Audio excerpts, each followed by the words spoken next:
integrate the body, breath and the mind. So for the mind to focus, inhale up and exhale down. So you open up the body, the breathing will facilitate the prana to flow in so that the flexibility improves.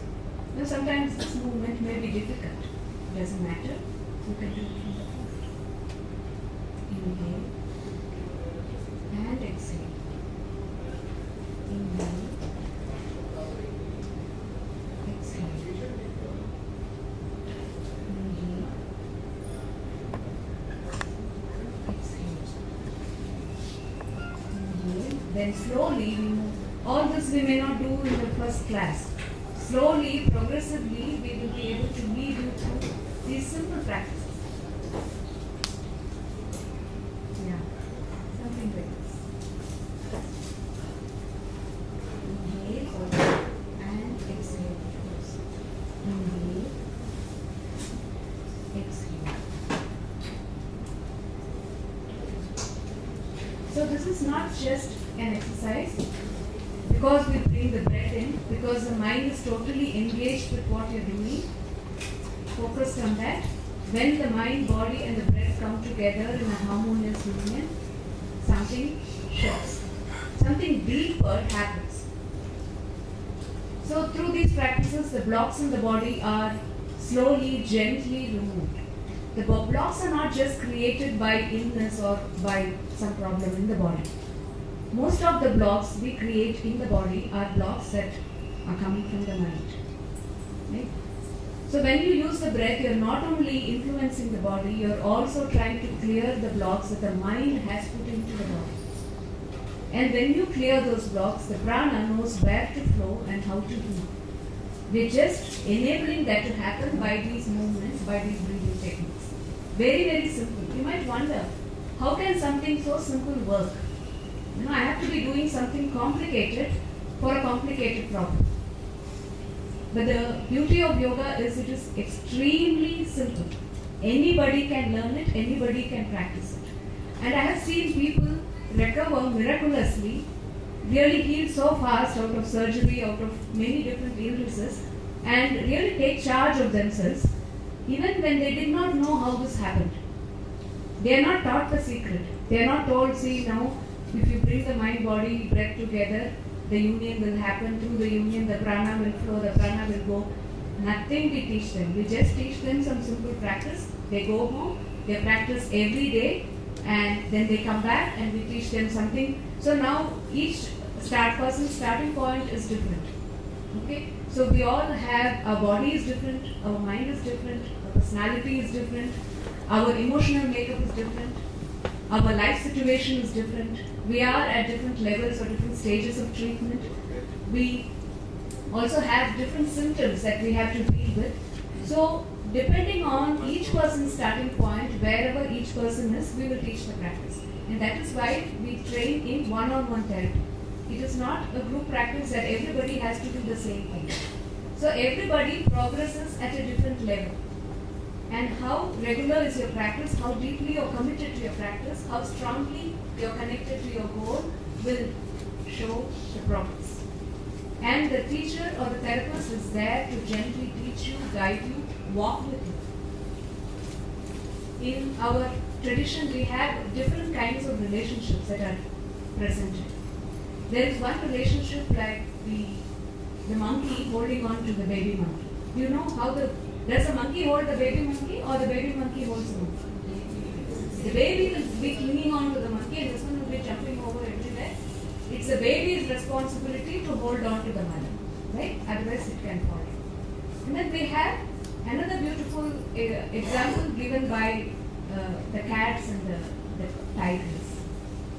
So have you seen the cub being carried? It's just totally complete surrender. The mother will carry it. If you ask me what is the relationship between a yoga therapist and a student, it is neither of this, it is both of this also. It's a middle path where the teacher will walk with you. Whenever you fall down, the teacher will help you stand up, will help by inspiring you, by motivating you so that you can walk forward. That you always have somebody to support you through this journey. And that is how each one of us learned. You might think that here the people sitting here and me are like perfectly healthy people who just was interested in yoga and that's how we came to yoga. It's not true. Most of us have some kind of problem or the other. We all think so much about the physical problem, but the problem of the mind is much bigger. And then we experience yoga, we see something happen, we have experienced that secret, and that is what we have come to share with you. It is not what we have learned out of books or what a teacher taught us. No, this is how it works. Right. So this is what we have to present. Maybe we'll take a short break and then we'll do the practice. We are going to guide you through some very simple, gentle practices that you can do every day at home. We will also write it down. Maybe the doctor can make some copies and hand it over to you that you can keep and practice. But the ideal thing would be that if you're really motivated, if you really want to do yoga, then you find a therapist near your house, or if something can be organized here, then you work one-on-one with the therapist so that the progression can be much faster. That person will understand your needs and will be able to develop a very personalized practice, a tailor-made practice just for you. And it is very important that the caretakers also practice yoga. It will help, support, inspire the patient, and also, in a way, you are going through so much of stress, taking care of somebody who's sick. And in India, there is not much of importance given to caretakers. That's what we see most of the places. But here it's so wonderful that Dr. Raghuram has really also brought the caretakers and really understand that it's important that they also have to be taken care of. And if you can also do a little practice, find some time, take some time away for yourself so you can do it. And by yourself doing it, you're going to help the person very dear to you to help themselves. So, are you ready to start? Have you understood the secret very clearly? Can somebody tell me this? No.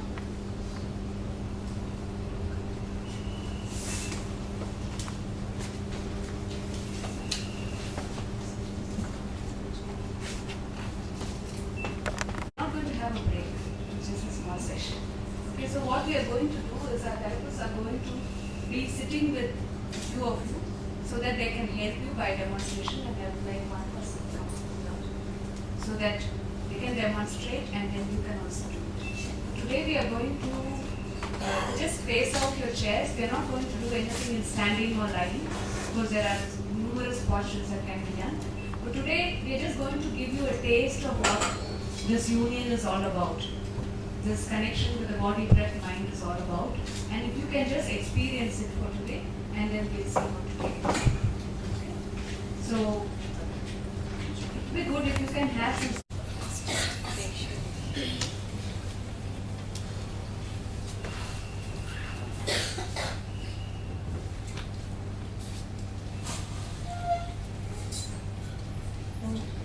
First practice is what you did before. Just keep your hands on the abdomen. Close your eyes and take a deep breath into your abdomen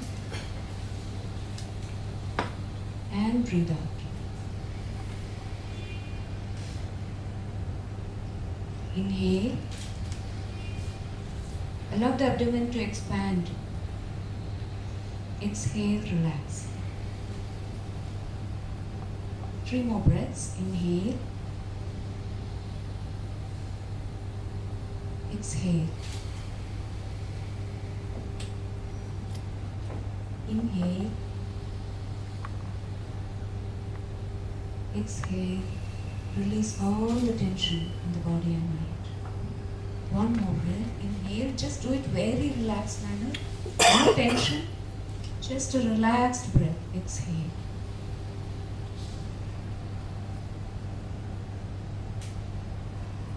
Now, I said exhalation is very important because it helps you to relax. To facilitate exhalation, when we are very disturbed, when there is a lot of pain or when the mind is disturbed, the exhale will be short. So to facilitate the exhalation to become longer, we use sound, we use chanting.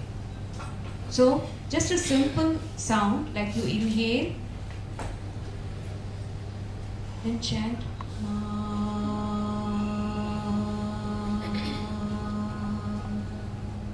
Inhale. Can you do it 5 times?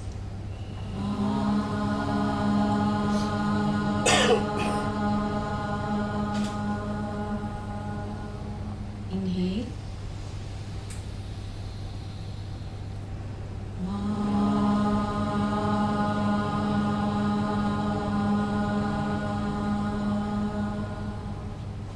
Inhale.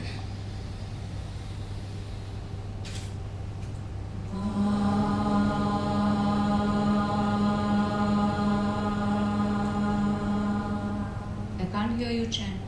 Inhale.